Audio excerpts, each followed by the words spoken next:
Assalamualaikum warahmatullahi wabarakatuh. Kami calon guru penggerak angkatan 11 dari UPT SMP Negeri 1 Timpeh Kabupaten Darmasraya akan melakukan coaching untuk supervisi akademik guna memenuhi tugas demonstrasi kontekstual modul 2.3. Terdiri dari pengamat atau observer, coach, dan juga coaching. Saya Hidayatun Nafiah dari UPT SMP Negeri 1 Timpeh. Saya Poppy Noviasari dari UPT SMP Negeri 1 Timpeh. Dan saya Novia Dea Handayani dari UPT SMPN 1 Timpeh. Selamat menyaksikan.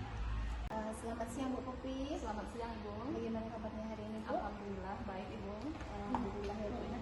Baik Bu, kita pada siang ini akan melaksanakan kegiatan pra-observasi ya Bu ya.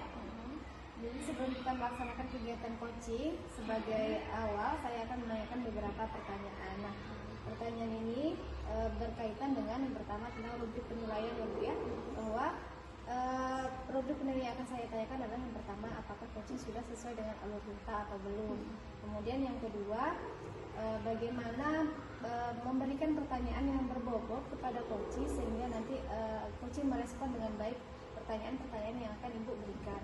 Nah, kemudian harusnya disertai juga nanti dengan prinsip-prinsip coaching, diantaranya ada kemitraan, kemudian adanya lagi proses interaktif, dan juga memaksimalkan potensi yang ada di dalam coaching sendiri.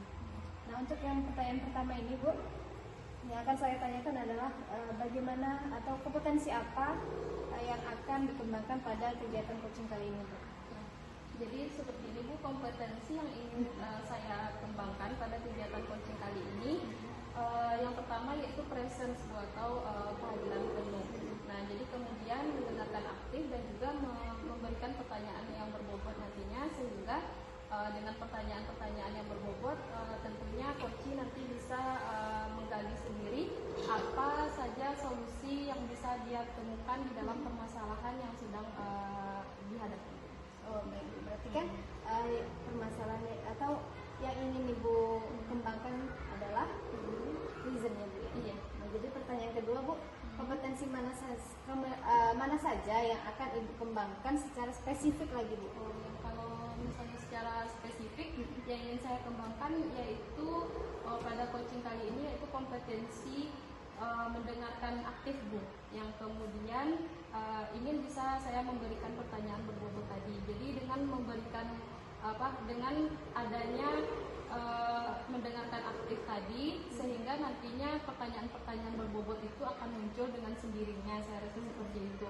Ketika kita mendengarkan, kemudian kita mengamati apa saja permasalahan atau persoalan tadi, jadi pertanyaan-pertanyaan berbobot nantinya saya harapkan bisa muncul dengan sendirinya, sehingga coach dapat merespon pertanyaan-pertanyaan tersebut, kemudian bisa menjawab apa saja jawaban atas permasalahan yang sedang dihadapi oleh coach yang akan saya coaching tersebut.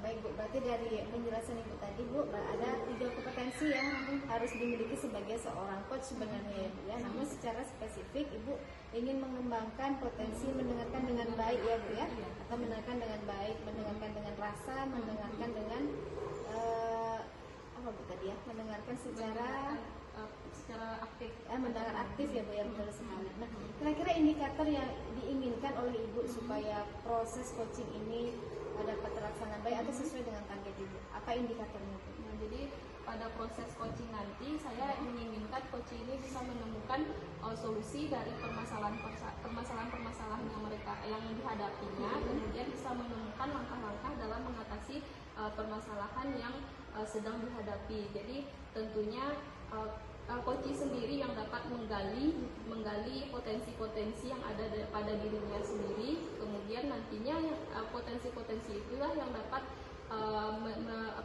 muncul atas solusi apa nantinya yang bisa mereka ambil atas permasalahan yang sedang dihadapi tersebut. Ya, berarti indikatornya adalah coach dapat menemukan solusi dari permasalahan yang dia alami gitu ya Bu ya. Nah, baik, ya bagus sekali Bu, memang sudah tepat indikator yang ingin dicapai. Nah, nanti setelah ini saya akan mengamati bagaimana proses coachingnya. Nanti kita lanjutkan pasca observasi lagi ya Bu ya. Terima kasih ya Bu. Sama-sama. Selamat siang Bu Dea. Selamat siang Bu Popi. Tadi katanya Bu Dea mau bicara ya sama saya, kebetulan nih dalam waktu kosong. Ibu Dea mau cerita tentang apa? Benar Bu, tadi saya kan ada WA Ibu ya. Bu, saya mau cerita kan, saya ada mengalami kendala yang menjanggal Bu dalam hidup, dalam pikiran saya sekarang ini Bu ya. Ini Bu, apa namanya tuh? Kan saya kan guru BK Bu ya. Saya rasanya gimana gitu Bu. Saya membimbing anak, saya bagaimana pembentukan karakter anak, otomatis itu kan anak pasti ada yang bermasalah Bu ya. Ketika anak dari bermasalah itu otomatis saya itu butuh dukungan orang tua Ibu ya dalam pembimbingan karakter, sinkronisasi ya Bu ya. Nah, dalam kita memberikan hukuman atau sinkronisasi berkolaborasi dengan orang tua itu tidak dapat dukungan saya Bu dari orang tua itu. Banyaknya orang tua permasalahan itu. Banyaknya orang tua itu yang membela anaknya ketika anaknya itu salah Bu. Itu yang menjanggal otak saya gitu Bu.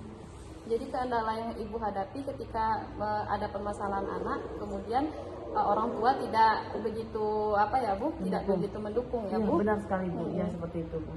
Jadi menurut Bu Dea nih pembentukan karakter itu seperti apa?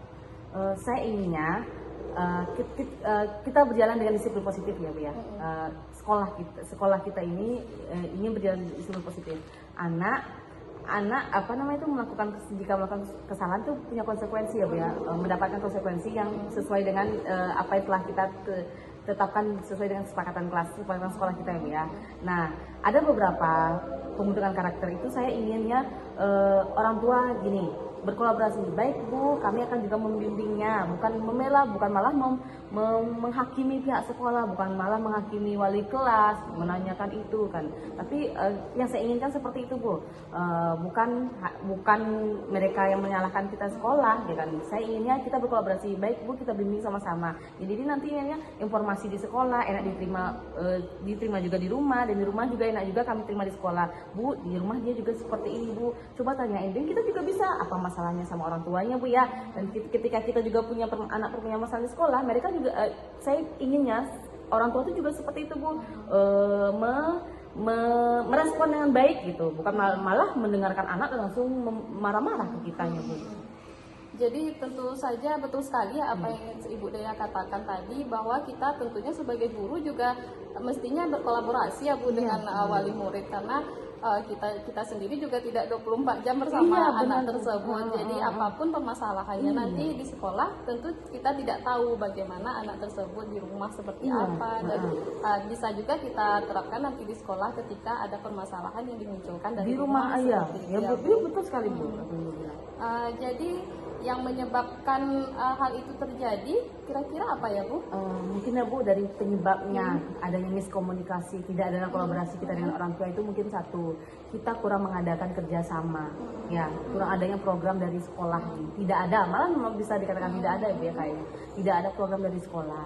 Yang kedua, kita bagusnya adanya program parenting tuh ya Bu ya, program-program parenting itu bukan hanya ketika anak bermasalah, namun ketika perkembangan anak kita juga membicarakannya mungkin sekali 2 minggu, sekali sebulan. Bagus, kayak kurang komunikasi kita, program kita kurang melibatkan orang tua juga kurang. Kita hanya melibatkan beberapa komite itu hanya perwakilan orang tua saja, bukan itu pun ada yang udah tamat tetap menjadi komite.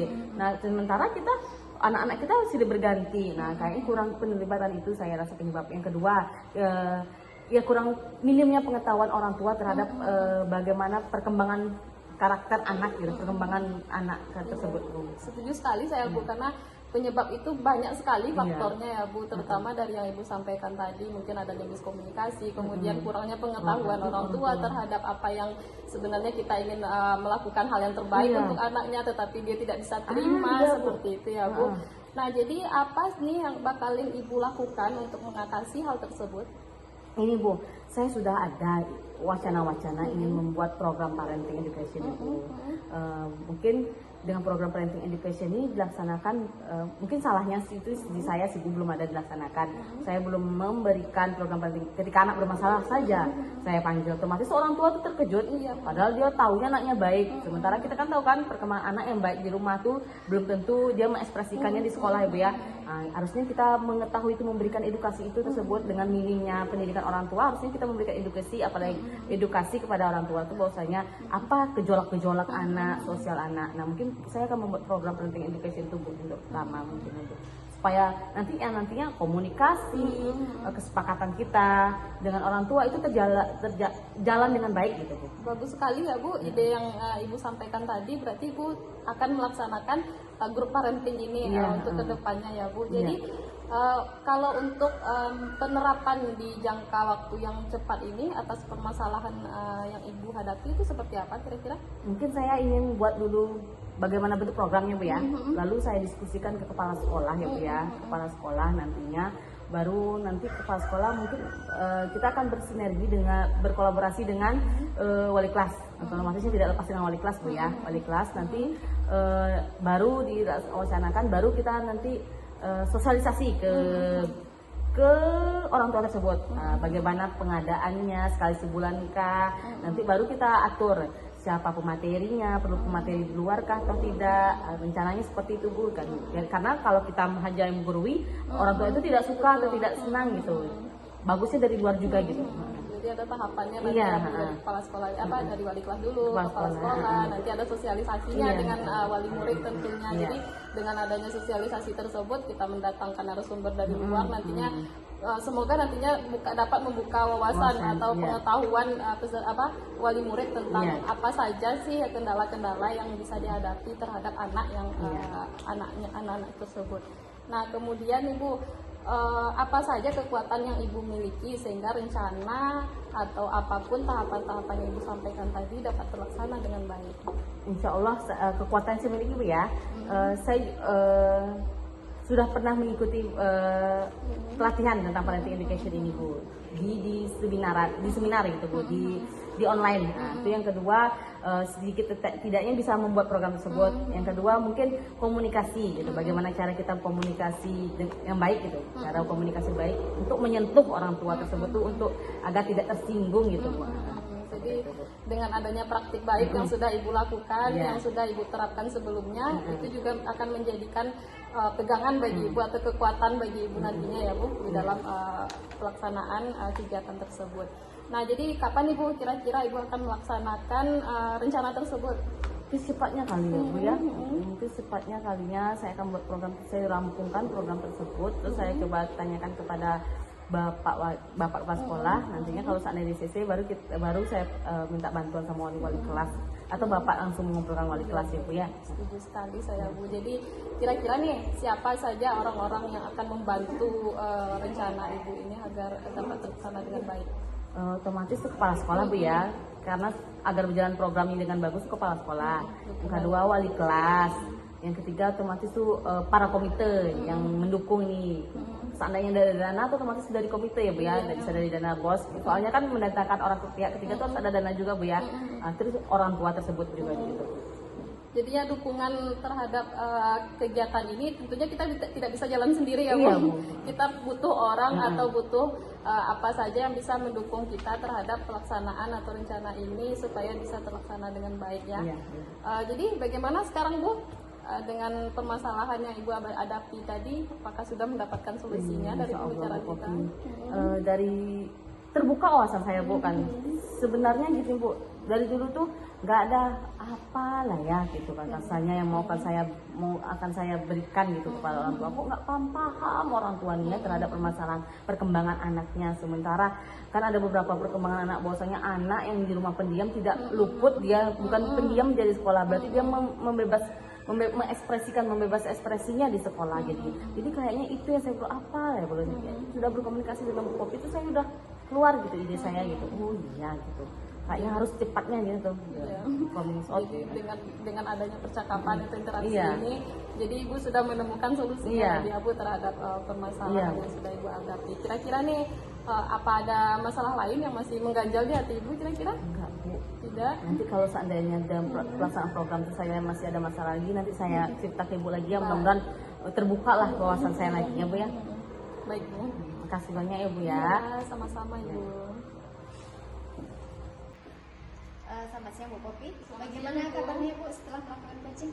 Perasaannya gimana? Perasaan saya sangat luar biasa sekali Bu, karena ini merupakan pengalaman pertama bagi saya di dalam melakukan proses coaching ini, dan saya sendiri sebagai coach tentunya banyak pengalaman-pengalaman baru dan informasi-informasi baru yang bisa saya dapatkan dari coach saya.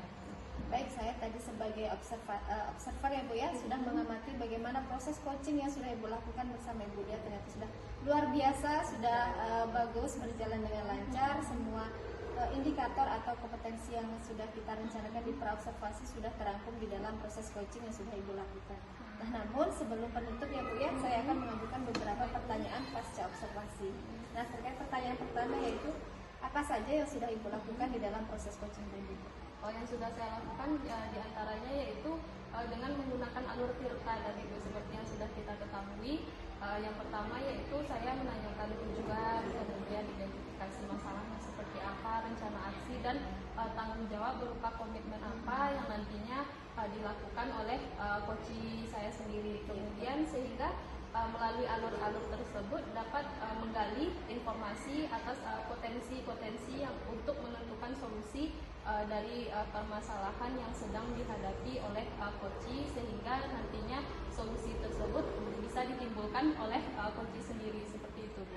Baik, nah itu juga ternyata sesuai dengan hasil pengamatan saya ya Bu ya. Ternyata Ibu sudah menjalankan proses coaching sesuai dengan alur tirta, digambarkan dengan pertama sudah bagaimana menunjukkan tujuannya, bagaimana identifikasi masalahnya, sudah lalu bagaimana Ibu mendorong coachnya untuk membuat sebuah rencana aksinya, kemudian sudah Ibu juga bagaimana caranya supaya rencana aksi itu dapat dijalankan dengan penuh tanggung jawab ya Bu ya. Nah selain itu ternyata selama percakapan tadi atau selama proses coaching tadi saya amati di dalamnya juga sudah terlihat bagaimana penerapan prinsip-prinsip coaching. Di antaranya pertama adalah ada kemitraan, kemudian ada proses interaksi, dan juga bagaimana memaksimalkan potensi coaching yang kita coach gitu ya Bu ya, yang kita coaching, sehingga coach juga memberikan jawaban-jawaban atau menggali potensi yang ada di dalam dirinya dengan terbuka begitu Bu ya.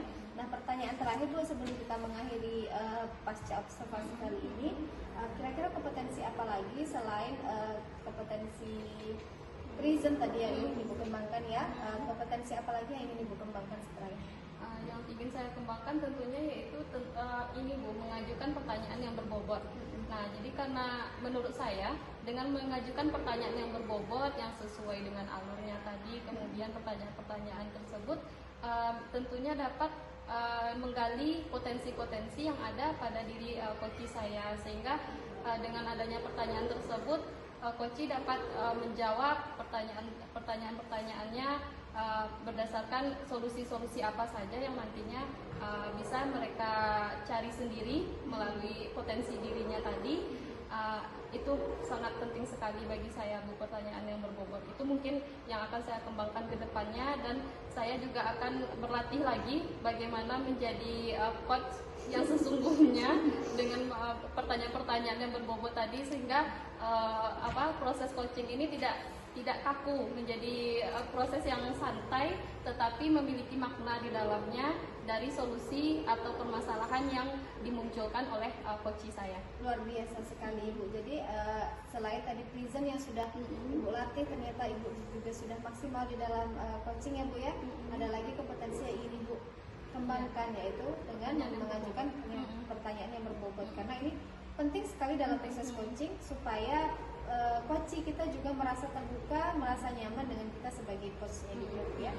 Baik Bu, mungkin hanya itu yang bisa saya lakukan sebagai observer pada coaching kali ini. Semoga kita dapat berkolaborasi dengan baik, masih saling bekerja sama lagi dengan baik di proses waktu yang berbeda. Terima kasih Bu. Sama-sama.